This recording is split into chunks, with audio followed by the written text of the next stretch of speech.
আদর্শ ছেলে কুসুম কুমারী দাস। আমাদের দেশে হবে সেই ছেলে কবে, কথাই না বড় হয়ে কাজে বড় হবে।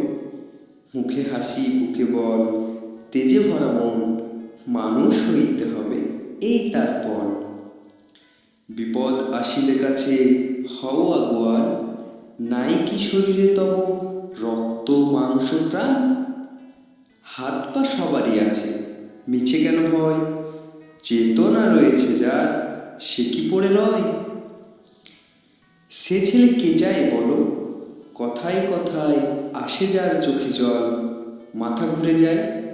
সাদা প্রাণে হাসি মুখে করো এই পণ, মানুষ হইতে হবে মানুষ যখন। কৃষকের শিশু কিংবা রাজার কুমার, সবারই রয়েছে কাজ এ বিশ্ব মাঝার। হাতে প্রাণে খাটো সবে শক্তি কর দান, তোমরা মানুষ হলে দেশের কল্যাণ।